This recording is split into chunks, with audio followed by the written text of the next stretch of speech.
그리고 천도교에 대한 공부를 지금까지도 하고 있는 사람입니다.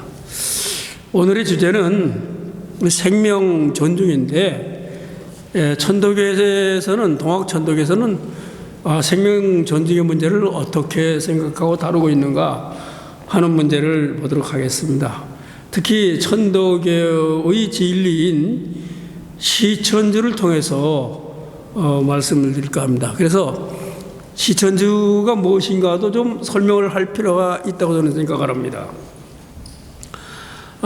우리가 영원히 죽지 않고 산다면은 참 좋을 것 같지만, 사실은 어떻게 생각하면 재미가 하나도 없고, 우리 이 삶을 영위하는 이 생명이 소중하고 이 고귀한 건지도 잘 모르게 됩니다. 그렇지 않습니까?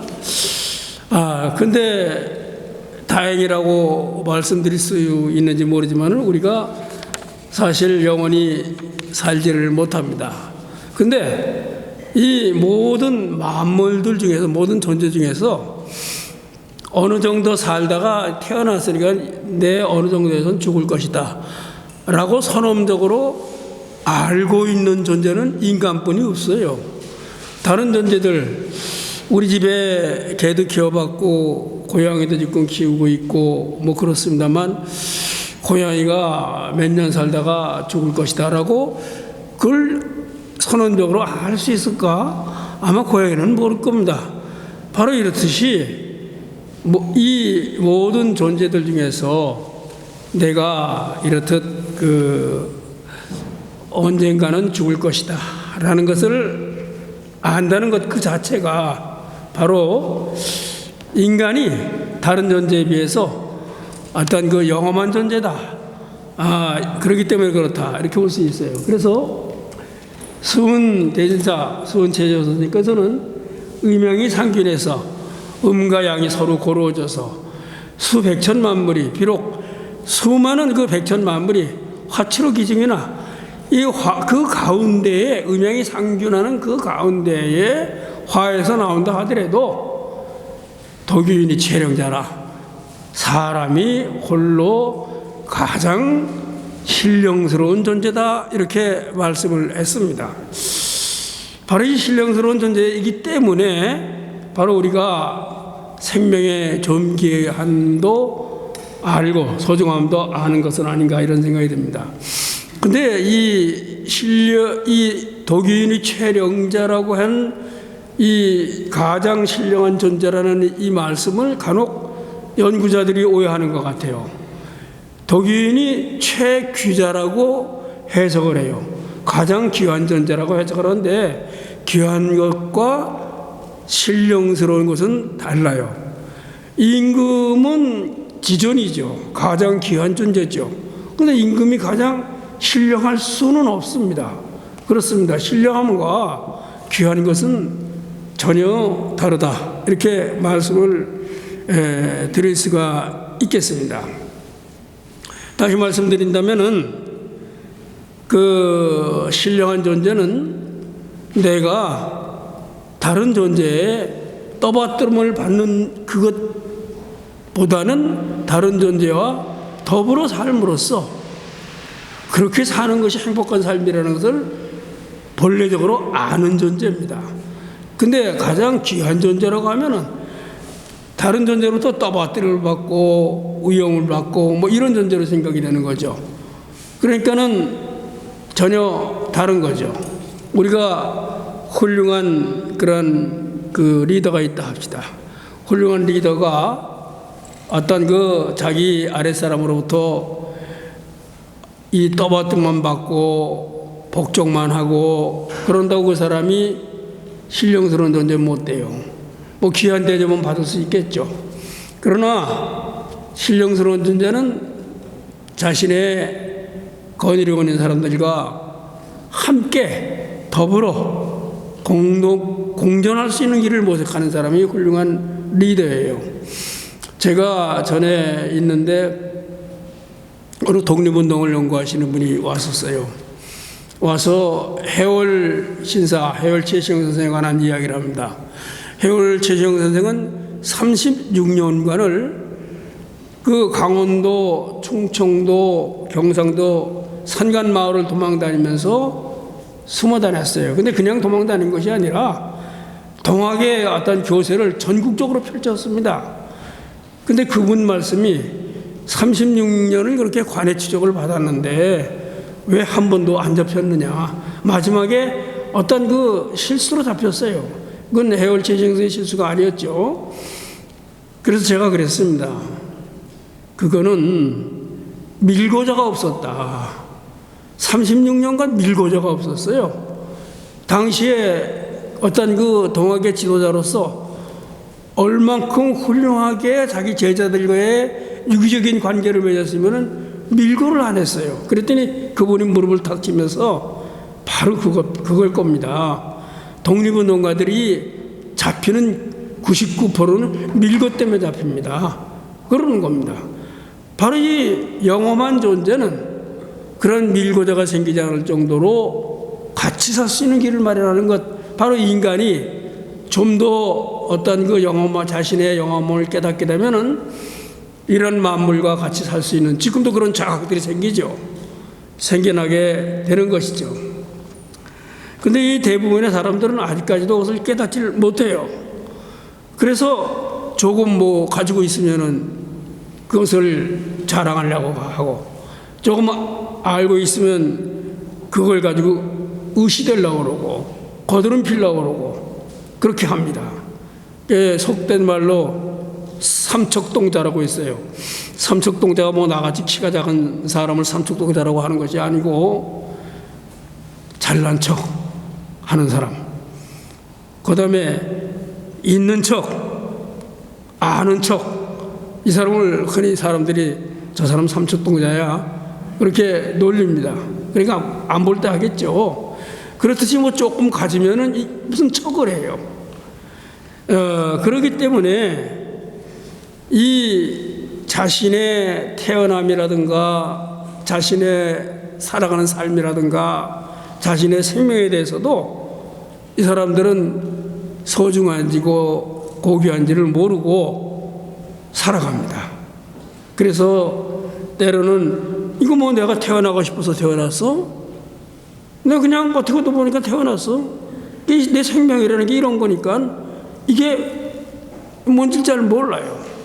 그런데 바로 그 수훈 선생이 펼친 시천주의 가르침 속에는 그러한 것을 근본적으로 해결할 수 있는 문제가 담겨 있습니다.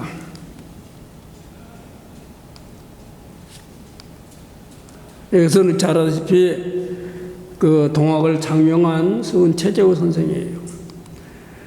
최재호 선생이 이 시천주라는 그런 가르침을 펴게 됐고, 오늘의 주제가 되겠습니다. 우리가 잘 아다시피 1860년은 경신년인데, 그 지속적으로 수훈 최재호 선생이 그 어떤 실현을 통해서 절대적 존재를 만나려고 노력을 해요. 결정적인 종교 체험을.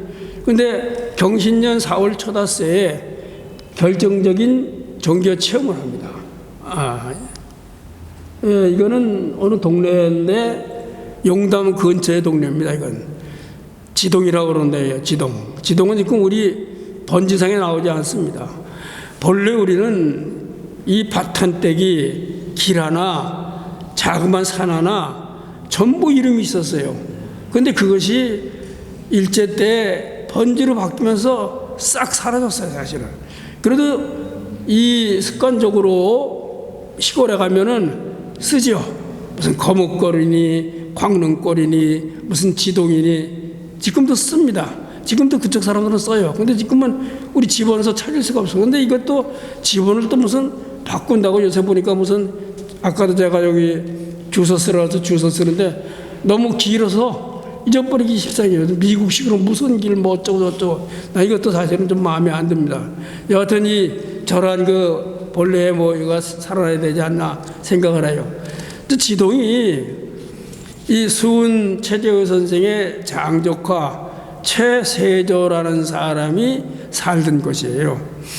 그러니까 수훈 선생은 저기 구미산 산속에서 살았는데 살 데가 없으니까 4월 5일이 최세조의 생일이에요. 음력. 근데 옛날에는 생일을 어떻게 했어요? 아침에 이렇게 와서 잡수라고 그랬지 않습니까? 그 아침에 사람을 보내서 와서 잡수라고. 그 수훈 선생이 이제 조카 생일에 내려갔어요.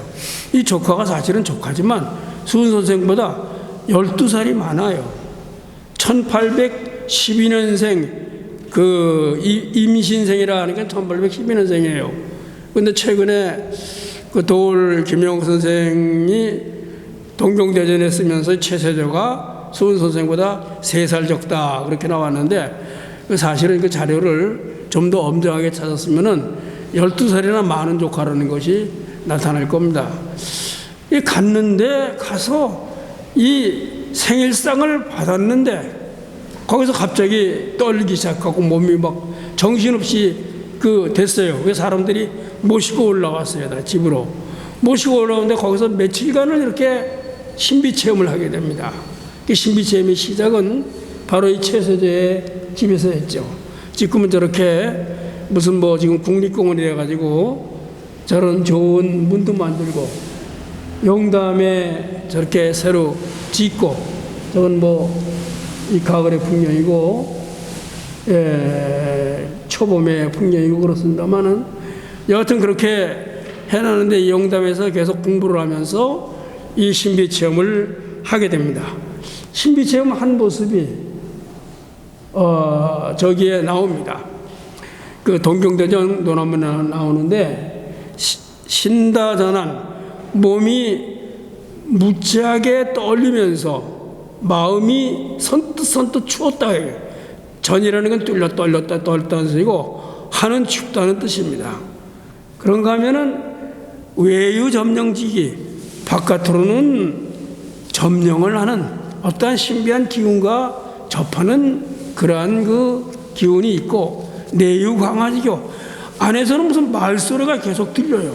이러니 저러니 넌 이렇게 해라 저렇게 해라 이런 말소리가 들렸다. 강화라는 건 말소리가 들렸다 이겁니다. 그러니까 참 신기하죠. 몸이 벌벌 떨리면서 말소리를 들었다는 얘기죠. 그러면서 시지불견 청지불문이라 바라다 봐도 보려고 해도 보이지 않고 들으려도 이 머리가 즉 오감에 의해서는 들리지 않는 그러한 참 굉장히 신비하고 정신없는 상태 속으로 들어가게 됐어요.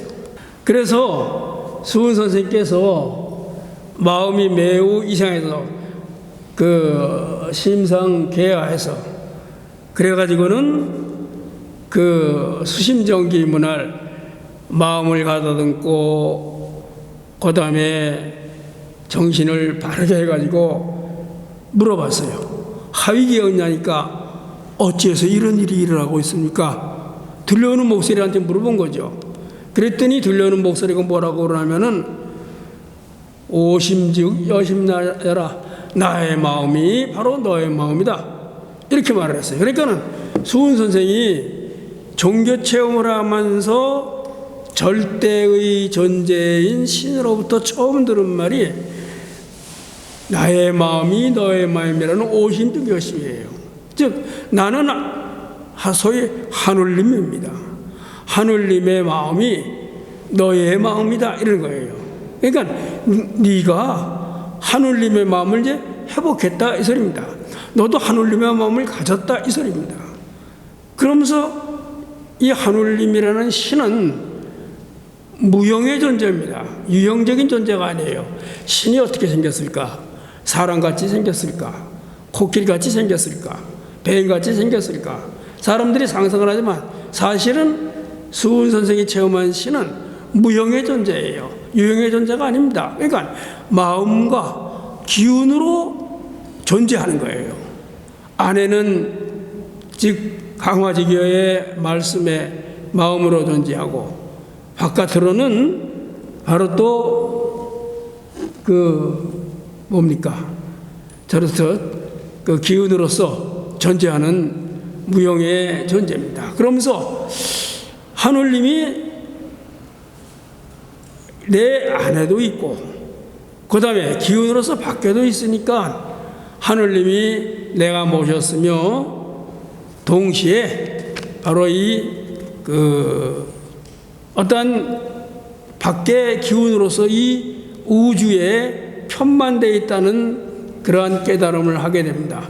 따라서 지금까지 모든 신은 어디 저 멀리 초월적인 공간에 있다고 사람들이 생각을 했어요. 그래서 옥황상제가 저기 33천 옥경대에 계시다고 생각을 했습니다. 그런가 하면 서양서도 마찬가지죠. 신이 저 멀리 초월된 공간에 있다고 생각을 했어요. 소위 말해서 초월신이지 않습니까? 그런데 수은 선생은 초월된 공간에 있지는 않다. 내가 모셨다. 내가 모셨으며 기운으로서 이 우주에 꽉 차 있다. 이렇게 얘기를 하는 겁니다. 그러면 우리가 지금 그 애국가에 나오는 하느님이 보호하사 우리나라 만세, 하느님이란 말은 하늘님의 리을이 탈락해서 하느님이 된 거죠. 그건 중등학교, 초등학교 문법에서 다 나오는 얘기니까 너무 잘 아는 얘기죠. 그러면 왜 하느님이라고 그러냐면 저 하늘 멀리 초월된 공간에 어디 계시니까 하느님이라고 그랬어요. 근데 한때 어느 동학 연구자가 우리의 본래의 신의 이름이 하느님이고 표준어가 하느님이니까 천도교도 하느님으로 해야 된다. 그렇게 주장한 바가 있었습니다. 근데 아니 표준어라는 것도 누가 정합니까? 사람이 정하는 거 아닙니까? 우리가 무슨 초등학교인가 중학교에서 배운 것 같이 중산층의 서울 중부지방에서 현재 쓰는 말이 표준어다. 이거 우리가 정해놓은 것이지. 신라 때 표준어는 경주가 표준어였을 것이고, 그렇죠. 고려 때 표준어는 개성이 표준어였을 거다 말이죠. 이 인간이 정해주는 거든. 그러니까 하늘도 마찬가지로 이것은 하늘에 있는 초월신의 이름이지 지금 수문 대진사께서 깨달은 신의 이름이 아니에요. 대진사는 내가 모셨으며 기운으로서 이 우주에 꽉 차 있으니까 이것은 하느님이라는 이름으로 적합하지 않습니다, 사실은. 근데 이 적합하지 않은 이름을 갖다가 자꾸만 표준어니까 써야 된다고 얘기한다면은 이거는 바로 이 천도교단에 대해서 이래라 저래라 되지도 않는 소리로 하고 있는 것은 아닌가, 아마 저는 그렇게 생각을 합니다. 여하튼 이 하늘님은 수은 선생이 체득한 하늘님은 내 안에 모시고 있습니다. 모시고 있어요. 그래 이 모셨다는 말을 수은 선생이 쓴 경전인 동경대전과 용담유사 모두에 나오고 있습니다. 이 수은 선생은 두 개의 경전을 썼는데 하나는 한문으로 쓴 동경대전, 그다음 한글 가사로 쓴 용담유사 이런 게 있습니다. 그래서 시천주로서 핵심 사상을 삼고 저것이 이제 용담유사 아주 고본이 되겠습니다. 거기에 보면 이런 말이 나와요. 하염없는 이것들아 날로 믿고 그러한가. 나는 도시 믿지 말고, 나는 수은 선생이에요. 나는 도시 믿지 말고 하늘님만 믿어라. 나는 믿지 말고 하늘님만 믿어라. 내 몸에 모셨으니 사건치연하다 말가. 내 몸에, 너희들 몸에 모두 모시고 있는데 사건치연, 가까운 것을 버리고 먼 것을 따라가려고 그러느냐, 취하려고 그러느냐, 자꾸만 하늘에 대고 빌라고 제자들이 하니까 그렇게 말씀을 하신 거예요. 이건 용담유사 교훈가인데 바로 이 내 몸에 모셨으니 하는 이 말이 우리가 지금 이야기하고 있는 그 하늘님을 어디에 모셨느냐의 말씀입니다. 또한 이 동경대전이 저것도 고본인데 동경대전 속에 주문이 나오는데 시천주, 조화정, 영세, 불망, 만사지 하는 주문이 나와요. 이 시천주라는 이것이 하늘님을 모셨다 이렇게 시라고 말해요. 이거 모셨다.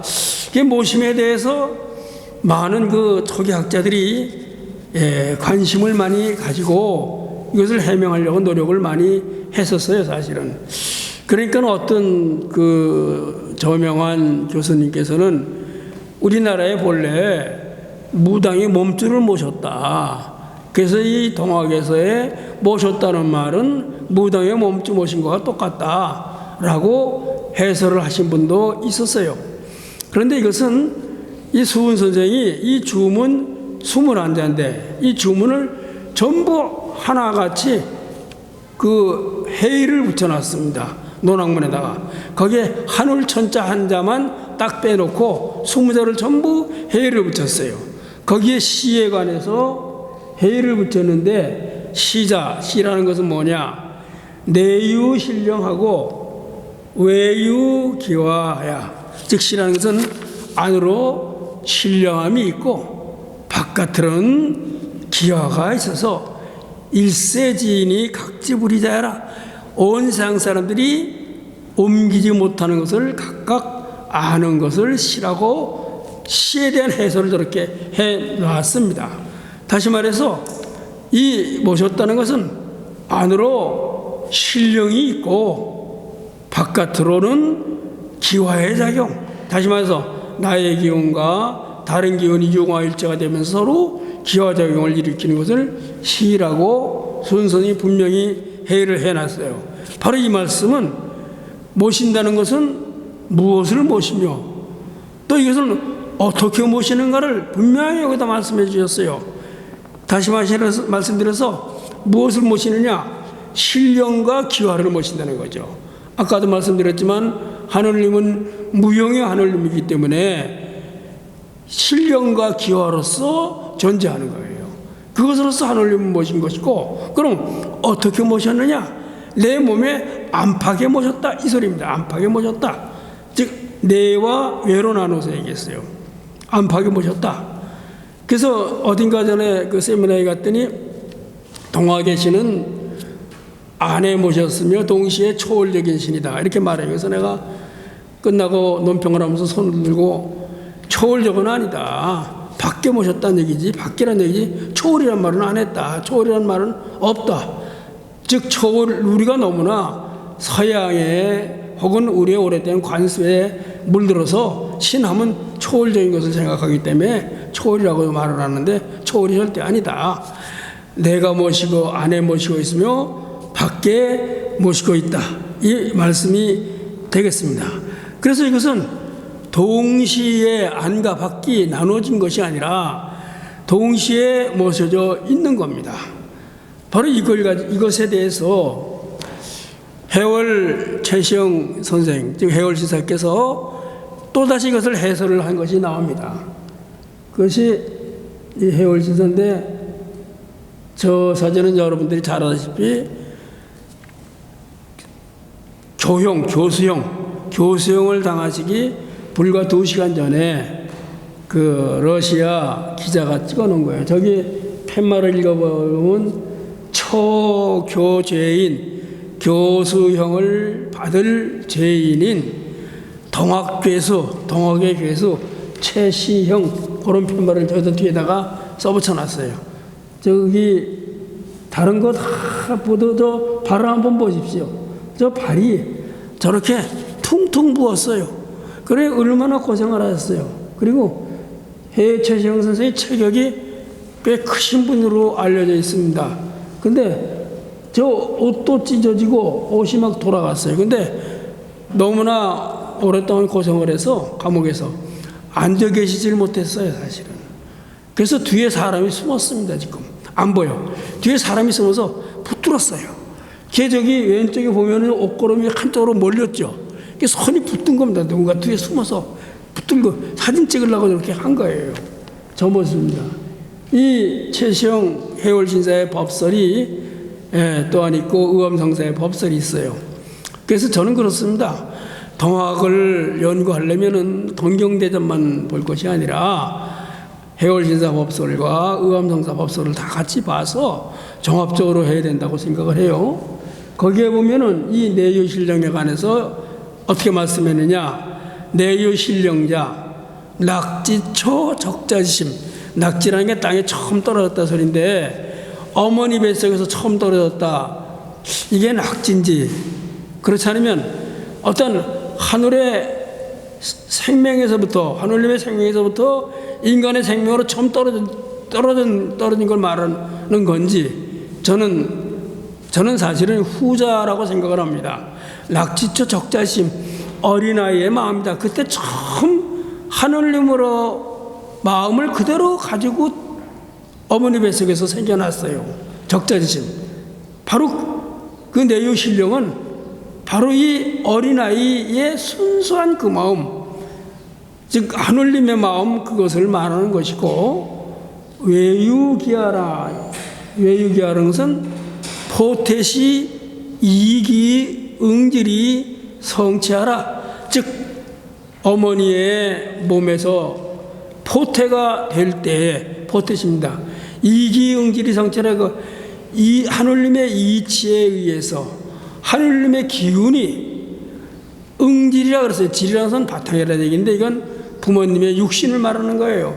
부모님의 육신에 응해가지고, 즉 부모님의 육신을 받았다는 얘기에 있어서, 그래서 성체, 몸뚱아리를 이루는 거다. 이러니까 지금까지 하늘님의 생명으로, 무용의 생명으로 있던 것이 부모님의 육신을 만나서 유용의 생명으로 바뀌는 순간이 외유기라고 말씀하신 거예요.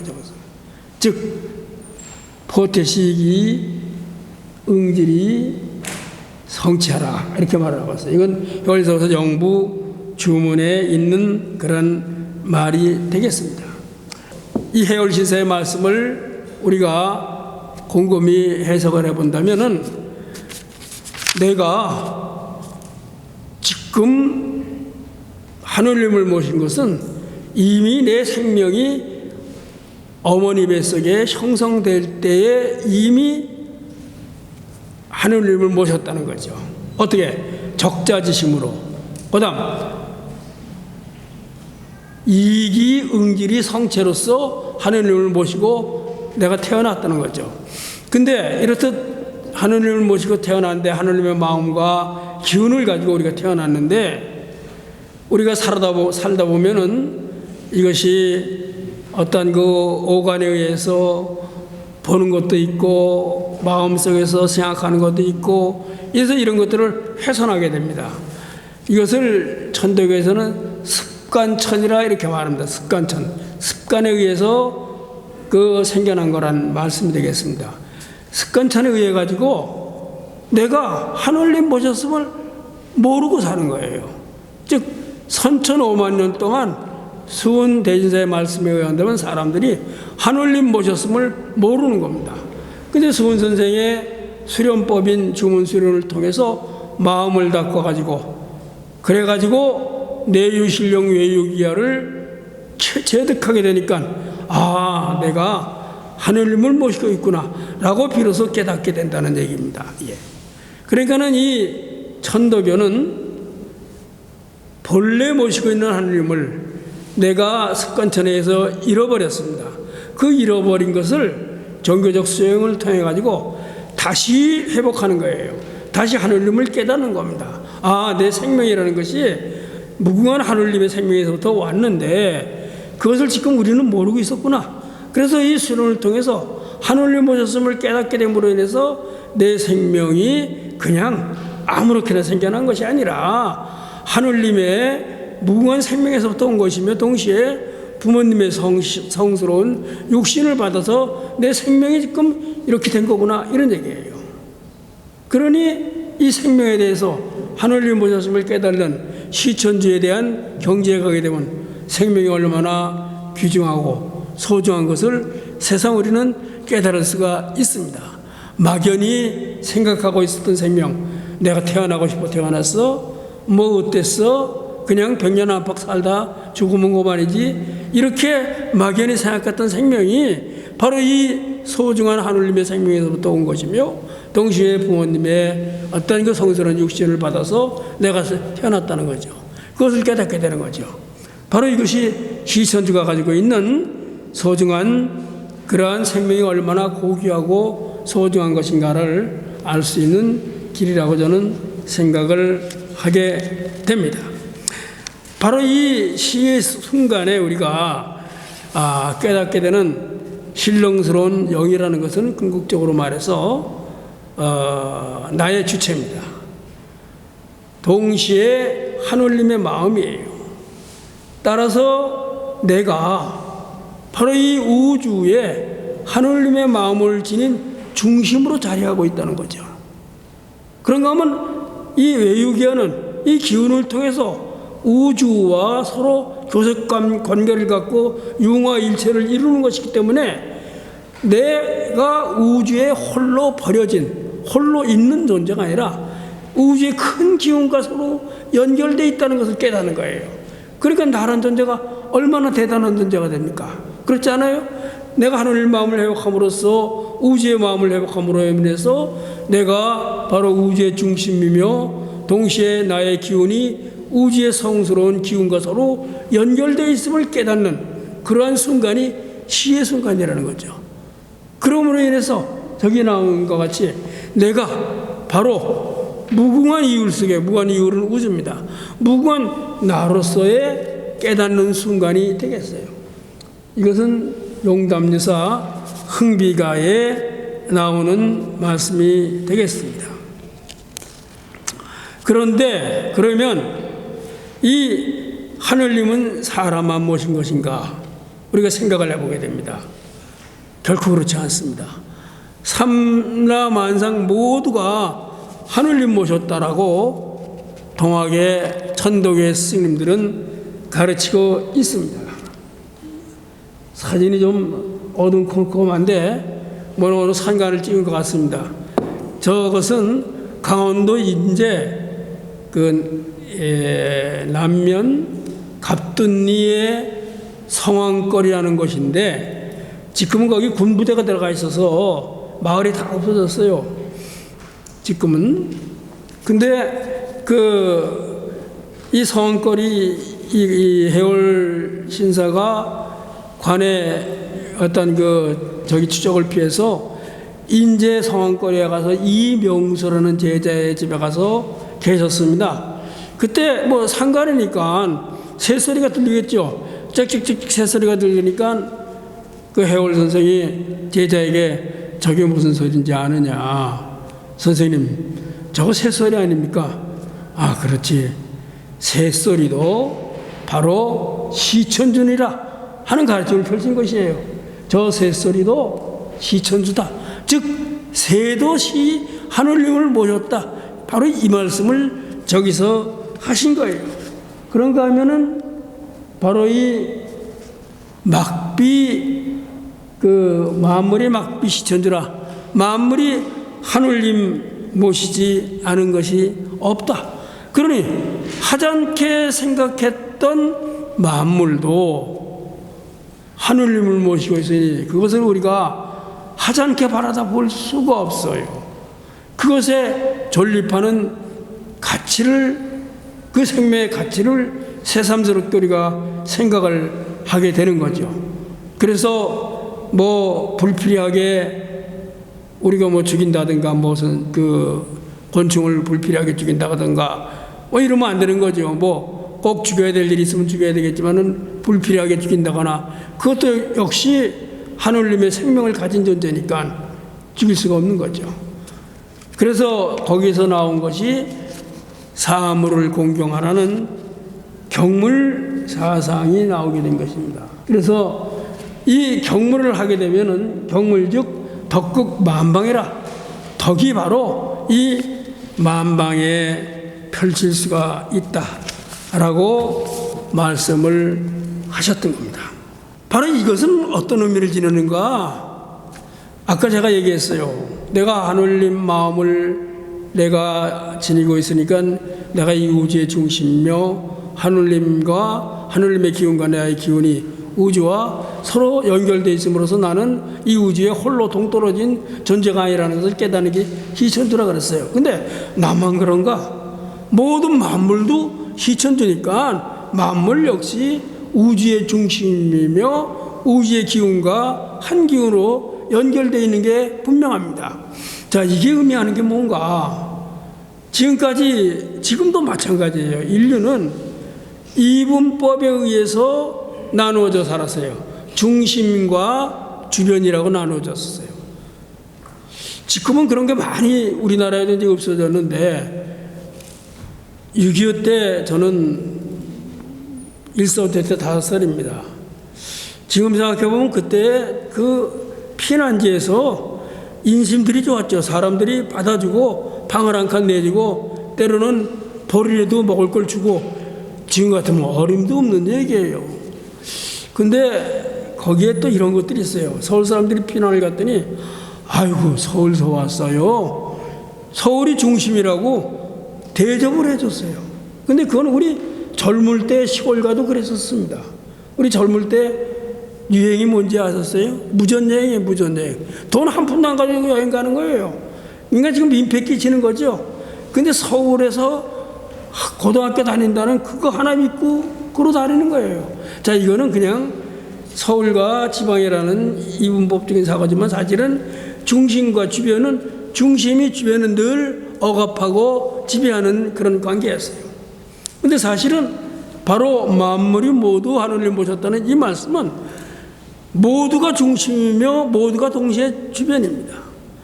저는 그런 생각을 해봤어요. 내가 중고등학교 선생님을 몇 년 했었습니다. 그러니까 담임 선생이라는 것도 있었죠. 근데 그때는 학생들이 70명씩 있었어요. 1년 내내 가서 이름 다 외우면 다행입니다. 근데 공부 잘하는 애 이름을 제일 먼저 외워요. 그러니까 공부 잘하는 사람이 중심이야, 중심. 근데 사실은 공부 잘하는 사람이 중심이겠어요? 쉬는 시간이 돼서 나와서 노래 잘하고 재밌는 이야기 잘하고 그 사람이 그땐 중심입니다. 그렇죠?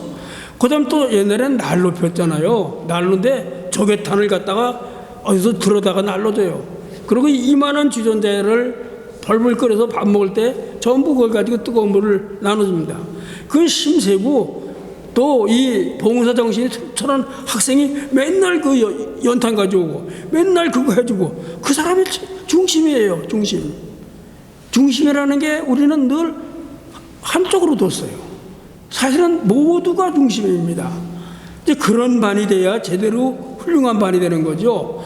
이 사람은 이게 중심이고 이 경우는 이게 중심이고 이건 이게 중심이고 이렇게 돼야지. 공부 잘하는 사람만 이뻐하고 그걸 중심으로 해가지고 다른 건 다 치게 되면은 그 반은 엉망진창이 되는 거예요.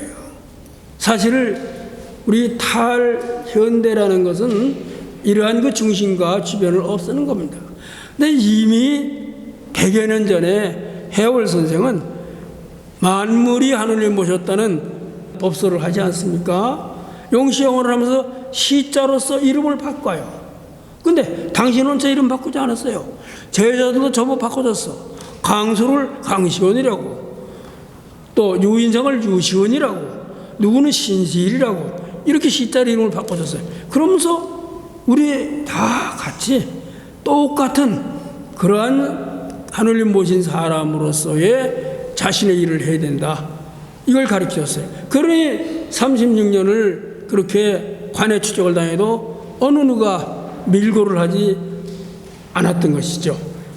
바로 해월 선생은 저런 가르침만 준 것이 아니라 삶 속에서 그대로 이것을 실천했어요. 이 말씀의 저 깊은 것에는 너의 생명이나 나의 생명이나 모두 소중하고 귀하다는 말씀입니다. 귀하게 생각해야 되는 거예요. 누가 지위가 높고 뭐 돈이 많고 사회적으로 어떤 사람이 죽으면 안 됐어. 근데 이름도 없는 사람이 죽으면 안 됐었어. 그것도 안 됐죠. 생명이 돌아. 그렇지만 덜해요. 왜 같은 생명인데 그러나 말이죠. 사람끼리도 하물며 그런데 다른 미물과에서의 생명을 존중한다는 것은 얼마나 중요한 것이라 말이죠. 이랬을 때의 진정한 생명 공동체가 형성될 수가 있는 거죠. 생명을 존귀하게 여기는 것이어서 바로 이 시천주의 정신에 있다는 것을 말씀드릴 수가 있겠습니다. 그러면 동시에 이 해월 선생은 이 우주라는 것이 하늘님의 기운인 지기로 꽉 차 있다. 이렇게 말씀을 하십니다. 이 우주간에 충만자 가득 차 있는 것은 바로 이 혼원지일계다. 혼원은 우주의 원래 기운인데 우주의 원래 기운이 하나의 커다란 기운을 이루어서 우주에 가득 차 있다. 그러니까 내가 일보적이라도 한 발짝의 발자국이라 해도 경솔하게 뛸 수가 없다. 조심 내가 이렇게 살아가야 된다라는 말씀을 하셨어요. 이 말씀 속에는 바로 이 우주가 하늘님의 기운으로 꽉 차 있다고 말씀하신 거예요. 이것은 해월시사 법설인 성경신에 나오는 말씀입니다. 그 다음에 천지는 일기계라. 천지는 하나의 커다란 기운 덩어리다. 천지는 우주니까. 그런가 하면은 천지는 하나의 기운 울타리다. 이렇게 말씀을 하셨습니다. 그러면서 이 우주에는 하늘님의 기운이 꽉 차 있어요. 이 꽉 차 있는 기운이 나의 기운과 서로 융화일체를 이룸으로 인해서 내가 우주와 서로 연결되어 있다는 것을 얘기하고 있는 거죠. 근데 다만 이 우주가 이 지기가 가득 차기만 한 것인가? 그렇지가 않습니다. 하늘님은 이 지기를 통해서 활동을 하시는 거죠. 그래서 이 지기는 모든 삼라만상을 만물을 무사불섭 간섭하지 아니하는 게 없어요. 간섭을 한다 그러면 무슨 다른 게 아니라 이것을 화생시키고 화육시키고, 즉 풀이 돋아나게 하고 풀이 살아가게 하고 또 가을이 되면 풀이 시들게 하고 그 다음 봄이 되면 또 풀이 돋아나게 하고, 바로 이게 전부 지기가 한다 이게요. 풀만 그렇겠어요? 모든 만물이 그렇게 되는 거죠. 그런가 하면 무사불명, 명을 부여하지 않는 것이 없어요. 명을 부여하지 않는 게, 즉 너는 풀로 살아라, 너는 토끼로 살아라, 너는 사람으로 살아라, 사람 중에서 너는 이런 사람으로 살아라, 너는 이런 사람으로 살아라 하고 명을 부여하지 않는 것이 없다는 거죠.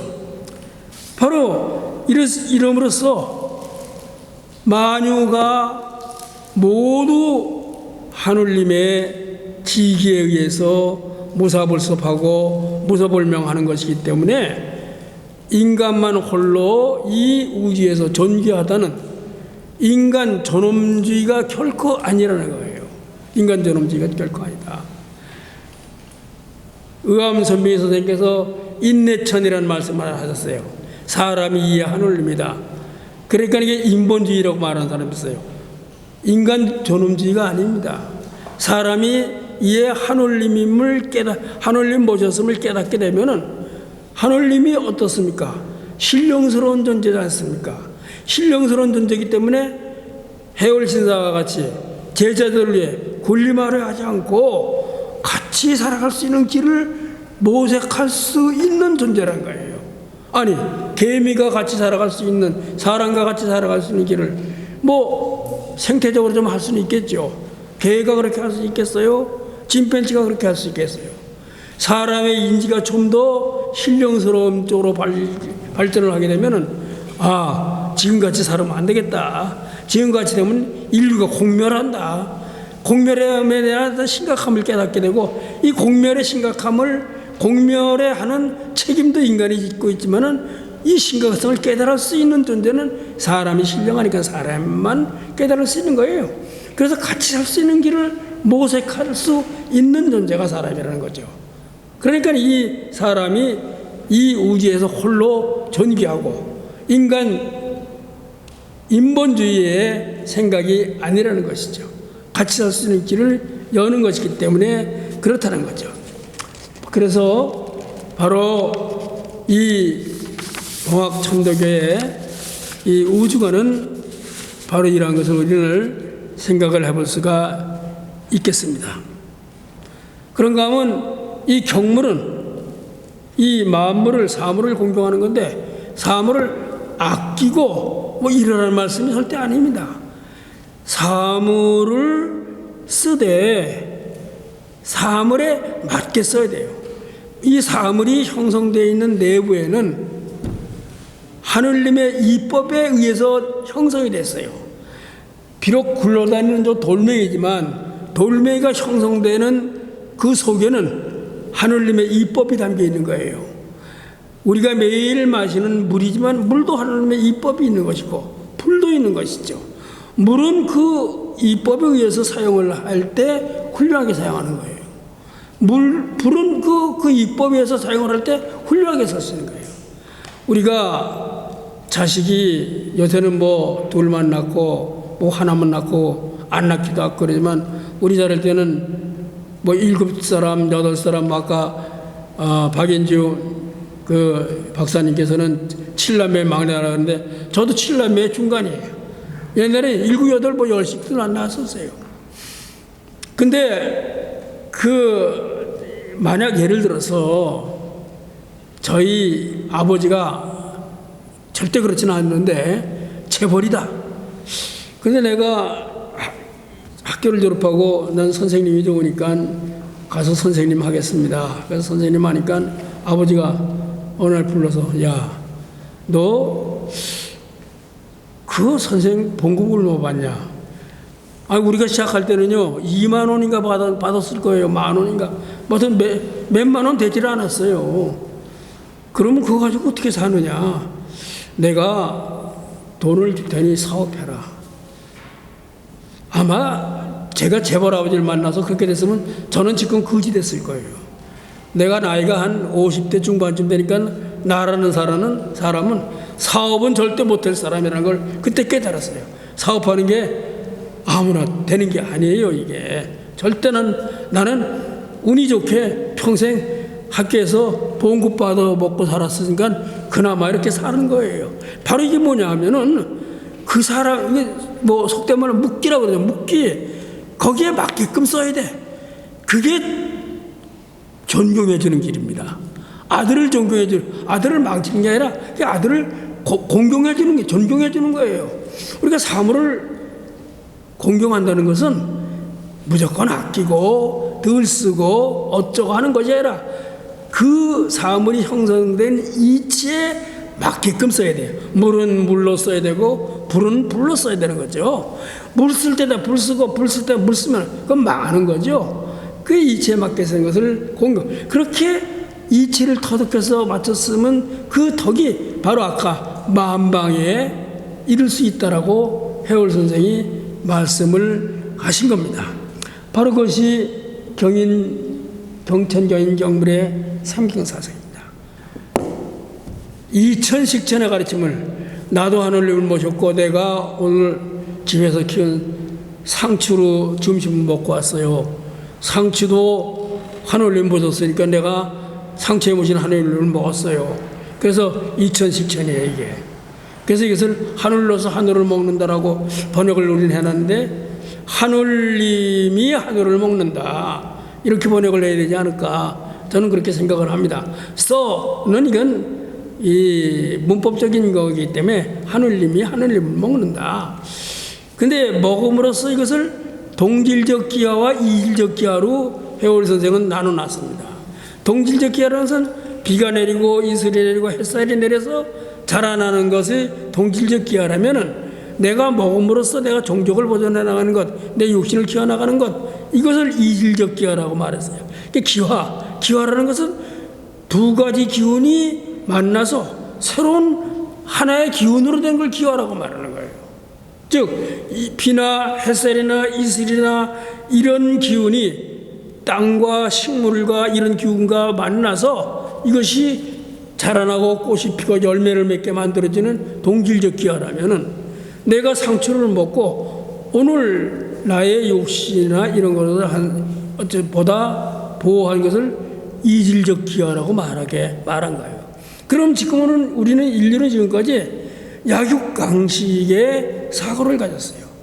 약한 자가 강한 자에게 먹히는 약육강식은 투쟁과 죽임과 이런 것들이 담겨 있어요. 근데 마음을 어떠한 생각을 가졌느냐에 따라서 이것은 바뀌는 거예요. 제가 전에도 어디서 그런 얘기를 했는데 이순신 장군이 마지막 전투에서 12척의 배뿐이 없었습니다. 그 배를 가지고 왜구를 쳐오셨잖아요. 근데 이순신 장군이 뭐라 그랬어요? 신에게는 아직 12척의 배가 남아 있습니다. 얼마나 자신만만한 말씀이에요. 근데 만약에 이순신 장군이 신에게는 이제 12척뿐이 없습니다. 그럼 그 전투 졌어요. 같은 거지만은 어떻게 인식을 바꾸냐에 따라서 세상은 달라지는 거예요. 먹고 먹히는 것을 약육강식으로 보느냐, 기화작용으로 보느냐에 따라서, 기화는 서로 돕니까? 하나로 만들어 나가는 일이니까. 바로 이천식천은요, 이 생태 문제에서 너무 중요한 인식의 전환이에요. 우리가 먹지 않고 살 수는 없어요.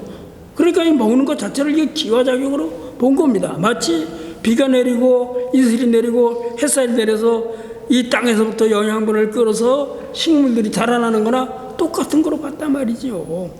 그렇게 돼서 이 살아가는 생명이라는 게 얼마나 소중하고 위대한 것인가를 이 암묵적으로 이런 가르침을 통해서 해올 선생은 말씀해주고 있어요. 바로 경천, 경일, 경물의 상경이나 이천식천은 시천조를 근거로 했어요. 하느님을 모시고 있기 때문에 이천식천이 되지, 하느님을 모시지 않았으면 어떻게 이천식천이 됩니까? 시천조를 바탕으로 했어요. 시천조에서부터 다 나갔어요. 바로 이 시천조는 바로 그 생명의 고귀함과 생명사상이 그대로 담겨져 있다는 말씀을 드릴 수가 있겠습니다. 바로 이 동합 천도교의 시천조 사상은 노래 말씀드린 바와 같이 내 생명의 본질이 무엇이며 내가 왜 이 세상을 살아가야 되는가에 대한 본질적인 이야기를 해주면서 이 생명에 나의 생명도 소중하지만 나 아닌 모든 존재, 생명이 없다는 저 무생물까지도 모두 더불어 같이 살아가야 되는 그러한 소중하다는 것을 일깨워주는 그러한 그 가르침이라고 저는 생각을 합니다. 그래서 결론으로 말씀드린다면 천도교의 진리인 시천주는 하늘님으로부터 부여받은 고귀한 생명, 즉 본래 나를 찾아냄으로 인해서 지금 우리는 내가 하늘님 모셨음을 모르고 있어요. 모셨는데도 몰라요. 제가 어디 가서도 그 얘기를 했습니다만 이 주머니에 돈이 10,000원짜리가 하나 있는데 그걸 내가 몰라요. 그럼 뭘 사 먹고 싶어도 없으니까 못 사 먹어. 그러다가 이걸 갖다가 벗어서 세탁소로 보내면 이거 세탁소 주인 돈이래지 내 돈이 아닙니다. 내가 잊어버려서 그건 내게 아니에요. 하늘을 모셨음을 내가 깨닫지 못하면 내가 하늘을 안 모신 거나 똑같아요. 그래서 하늘을 모셨음을 우리가 깨달음으로 인해서 본래 나를 찾고 고귀한 그 생명의 고귀함을 깨달아서 우리가 이 진정한 삶을 살아가는 것이라는 것은 과연 무엇인가 라는 것을 본질적인 면에서 생각하게 하는 것이 동학천도교의 진리인 시천조라고 말씀드릴 수가 있겠습니다. 이상 오늘 마치겠습니다. 영수 고맙습니다. 고맙습니다. 저는 생명운동 연대의 상임대표를 맡아 있는 조정식입니다. 오늘 저도 시천교회 논리 우리 윤 교수님에게 듣고 참 우리 민족이 굉장히 영특한 민족, 아주 오래전부터 역사적으로 그러나 이 현대 문화가 이 귀중한 생명을 천시하는 이건 과연 올바른 산업사회로 볼 수 있느냐. 참 한 사람이 세상을 바꾸듯이 예전에 아프리카를 배경으로 해서 영화가 있었어요. 파워 원이라고. 한 사람이 세상을 바꿉니다. 오늘 우리 2시간 동안 참여해 주신 우리 유튜브 보는 시청자들께서 한 분이라도 이 생명의 소중함을 느꼈더라면 오늘 이 세미나는 큰 의미와 가치를 가지게 되지 않을까 생각합니다. 먼저 강의를 했던 우리 박인주 박사께서는요, 노인 자살률의 현실적인 문제를 지적했습니다. 지금 우리나라가 외형으로는 세계 10위권의 경제지만은 내부에는 굉장히 아픔이 많습니다. 특별히 노인 빈곤율이 OECD 수준이 엉덩이입니다. 약 40%의 노인 빈곤자가 정말 희망을 잃고 살아가고, 여러분들 자살 여러분들이 가장 소중한 키워드는 각자가 미래에 대한 희망을 갖고 있습니다. 오늘 저녁에 자기 전에 야 내일 뭘 할 것인가 어서 자야지 하는 이런 희망, 이 희망은 결코 돈으로 되는 건 아닙니다.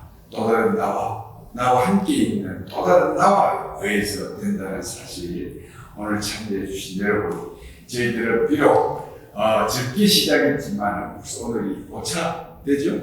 예, 다음 주 또 우리가 또 유교 논산에서 이 강좌가 또 이어집니다. 특별히 유튜브에 참여하신 여러분, 소중한 시청자님들 끝까지 함께해서, 저희들이 교환한다고 감히 얘기하는 게 아닙니다. 이 세상에 가장 소중한 얘기를 하는 곳이 이곳입니다. 그게 뭐죠? 그게 생명의 소중함입니다. 여러분 오늘 끝까지 참여해서 감사하고, 오늘 이렇게 도와주신 오늘 이 현장에 있는 여러분들께 감사하고, 우리 윤석산 교수님 너무너무 고맙습니다. 감사합니다.